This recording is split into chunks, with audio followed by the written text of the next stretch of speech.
हरिओम। नमस्कार मित्र। जय श्री राम। जय बद्री केदार। मित्रों, एक बार पुनः आपका स्वागत कर रहा हूं अपने इस ज्योतिष कार्यक्रम में, जहां पर कि मैं आपको ग्रहों से संबंधित, ज्योतिष से संबंधित छोटी छोटी और महत्वपूर्ण जानकारियां उपलब्ध कराता हूं। इसी कड़ी में मित्रों आज बात करूंगा राहु, केतु, मंगल इत्यादि ग्रहों के बारे में। ये ग्रह जब किसी विशेष भाव में बैठ जाते हैं तो वहां बैठकर के व्यक्ति को अनेकानेक परेशानियां उत्पन्न कर देते हैं। तो जिन व्यक्तियों के ये ग्रह इन कष्टकारी भावों में बैठ जाते हैं, ऐसे व्यक्ति को, ऐसे जातक को क्या क्या सावधानियां बरतनी चाहिए, उसके बारे में आपको मैं सूक्ष्म जानकारियां दूंगा। तो मित्रों, वीडियो प्रारंभ करूं इससे पूर्व आपसे आग्रह है, यदि आपने चैनल को सब्सक्राइब नहीं किया है तो प्लीज चैनल को सब्सक्राइब जरूर करें, वीडियो को शेयर भी करें, अन्य लोगों तक भी पहुंचाएं। और मित्रों, लाइक भी करें और कमेंट के द्वारा मुझे अवगत भी कराएं आपको यह कार्यक्रम कैसे लगता है। तो आओ मित्रों, अब चर्चा करते हैं उन ग्रहों के बारे में जो व्यक्तियों को कभी कभी परेशानी में डालने का काम कर देते हैं। सबसे पहले बात करते हैं मित्रों राहु की, क्योंकि सबसे अधिक परेशान करने वाला ग्रह राहु ही है। राहु व्यक्ति का व्यवहार, व्यक्ति का संगत, व्यक्ति का आचरण, यह सब बदलने का काम राहु ग्रह करता है। मित्रों, राहु ग्रह जब जन्म कुंडली के अष्टम भाव में, जहां पे मैंने 8 लिखा है, 8 लिखा हुआ है, वहां पे यदि राहु रा अक्षर आपकी कुंडली में लिखा हुआ है तो यहां बैठकर के राहु व्यक्ति को परेशान करने का काम करता है। ऐसा व्यक्ति सबसे पहले गलत संगति में जाने वाला होता है। राहु ऐसे व्यक्ति को गलत संगत की ओर जाने के लिए प्रेरित करता है। दूसरा है मित्रों कि यहां अगर राहु बैठ गया, अष्टम भाव में राहु यदि बैठ गया है तो ऐसा व्यक्ति किसी न किसी गलत व्यसन में या कोई न कोई बुरी आदत ऐसे व्यक्ति का पीछा नहीं छोड़ती है। बुरी संगत, बुरी लत, बुरी आदत ऐसे व्यक्ति को लग जाती है। तो ऐसे व्यक्ति को चाहिए कि राहु का उपाय करें, ऐसे व्यक्ति को भगवान शंकर की सेवा में लगा दें।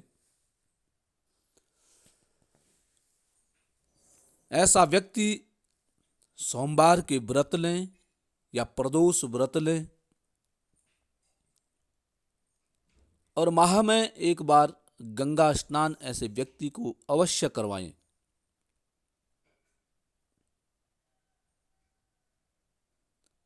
इन उपायों के करने से व्यक्ति के व्यक्तित्व में, आचरण में, व्यवहार में थोड़ा सा सुधार हो सकता है।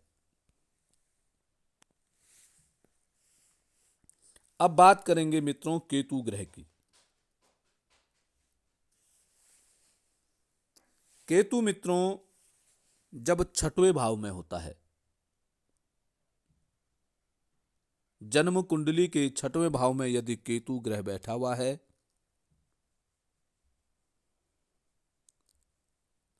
तो ऐसा व्यक्ति अपने कार्य से असंतुष्ट रहता है। जो भी कार्य व्यक्ति कर रहा है, चाहे वो नौकरी है, चाहे वो व्यवसाय है, या अन्य जो भी कार्य हैं,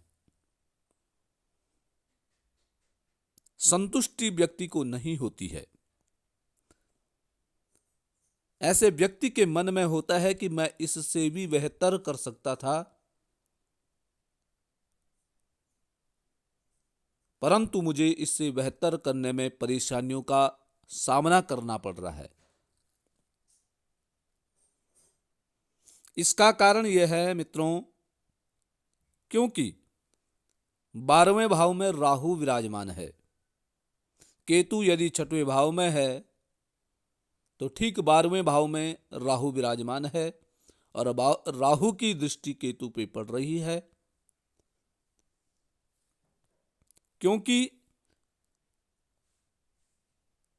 जब राहु 12वें भाव में विराजमान होता है तो व्यक्ति में राजा जैसी अनुभूति हो जाती है।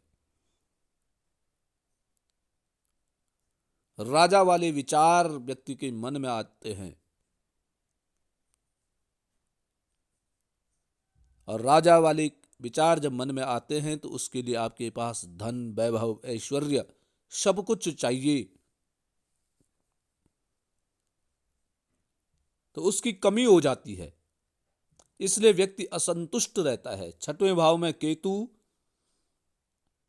संतुष्टि प्रदान नहीं करता है। मंगल ग्रह की बात करते हैं 11वें भाव में।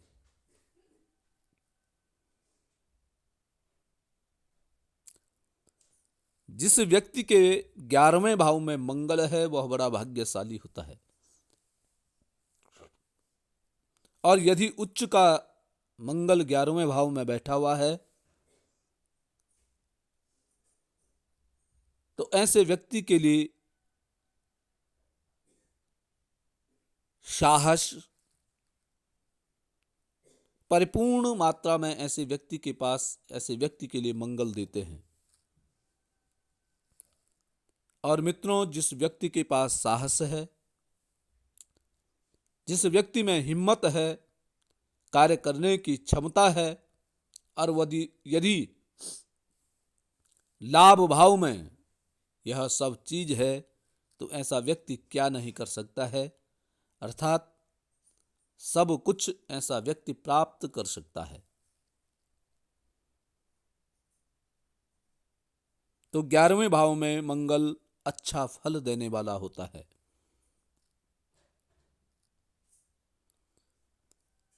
अब एक और युति है शुक्र और चंद्रमा की। जिन व्यक्तियों का शुक्र और चंद्रमा एक साथ विराजमान हो जाता है, या शुक्र और चंद्रमा का जो संबंध बन जाता है, संबंध का मतलब है कि शुक्र चंद्र को देख रहा है, चंद्र शुक्र को देख रहा है, ऐसे व्यक्ति की जो मन की शांति है वह भंग हो जाती है। ऐसे व्यक्ति का मानसिक संतुलन ठीक नहीं रहता है। ऐसे व्यक्ति का मन शांत नहीं रहता है। ये संतुष्ट नहीं होते हैं, इनमें संतुष्टि नहीं होती है ऐसे व्यक्तियों में। तो ऐसे व्यक्तियों को चंद्रमा का उपाय करना चाहिए।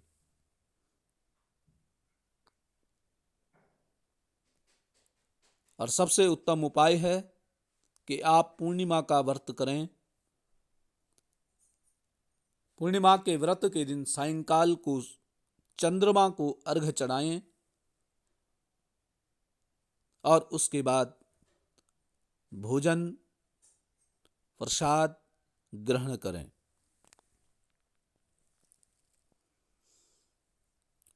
मित्रों,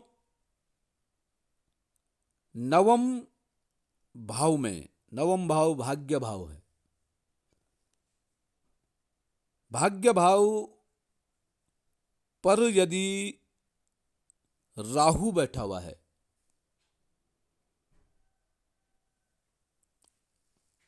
या नवम भाव से राहु कोई न कोई संबंध बना रहा है,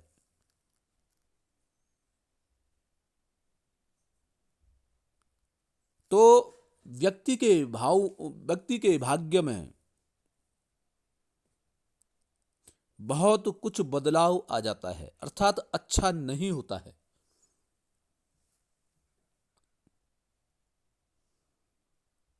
क्योंकि जो भाग्येश है वह राहु के विचारों से, राहु की प्रवृत्ति से मेल नहीं खाता है। नवम भाव का जो स्वभाव है वह राहु से संबंध नहीं बैठा पाता है। इसलिए नवम भाव भाग्य भाव में यदि राहु कहीं से भी अपना कोई संबंध बना रहा है, दृष्टि या कुछ भी संबंध यदि राहु का भाग्य भाव से है, तो ऐसे व्यक्ति को भाग्य पर बहुत अधिक ध्यान नहीं देना है, भाग्य बलों से कोई कार्य नहीं करना है। जितना कर्म करते हैं उस कर्म के अनुसार ही आपको फल की प्राप्ति होगी।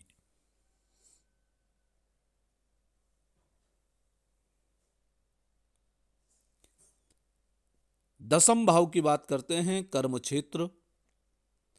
कर्म क्षेत्र में यदि केतु ग्रह विराजमान है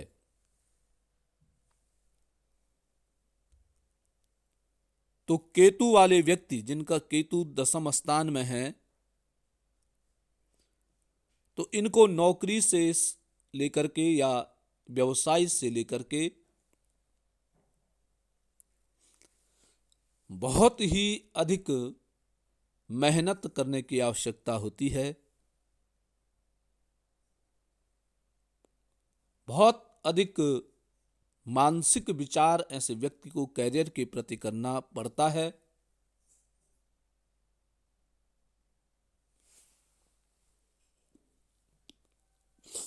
बहुत अधिक उतार चढ़ाव की स्थिति इनके अपने कैरियर के प्रति होती है। और कभी कभी तो केतु जीवन में बहुत बड़ी चुनौती भी डाल देता है।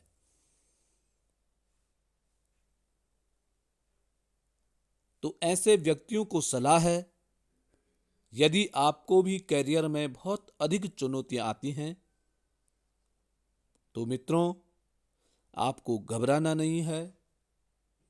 उन चुनौतियों का सामना आपने करना है।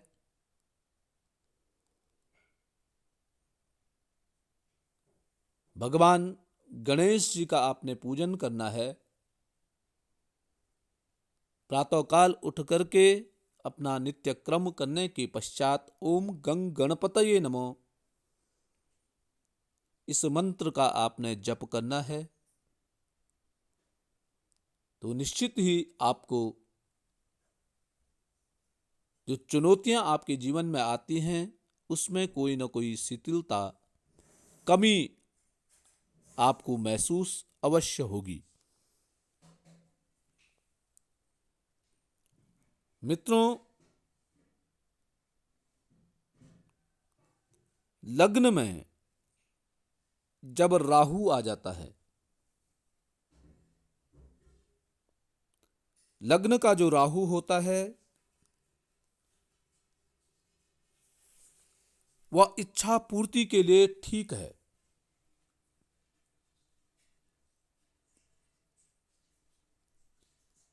व्यक्ति जिस बात को सोच देता है उसको करके रखता है। बशर्ते उस राहु पर किसी शत्रु ग्रह की दृष्टि न पड़ रही हो। जिन व्यक्तियों का लग्न में राहु होता है और थोड़ा ठीक स्थिति में होता है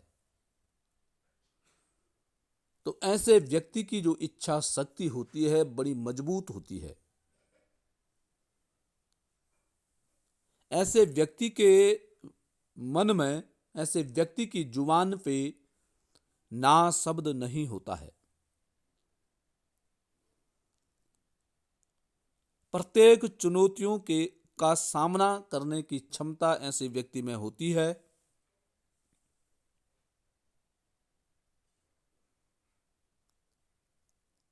और यदि राहु, लग्न का राहु खराब स्थिति में लग्न में विराजमान है तो फिर व्यक्ति का मन भ्रमित होता है। वह कुछ कर नहीं पाता, केवल योजनाएं बनाने का काम करता है। व्यक्ति के मन में केवल विचार आते हैं और उन विचारों का पालन नहीं कर पाता है, अर्थात उनको धरातल पे नहीं उतार पाता है। परंतु मित्रों, राहु की एक कमी है। यदि लग्न में राहु बैठा हुआ है तो वैवाहिक जीवन में, दाम्पत्य जीवन में परेशानियां उत्पन्न करने का काम करता है।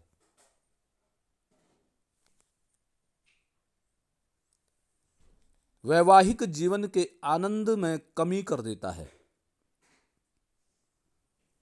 ऐसा व्यक्ति अपने पार्टनर से लेकर के भ्रम में रहता है। अपने पार्टनर के साथ तालमेल नहीं बैठा पाता है।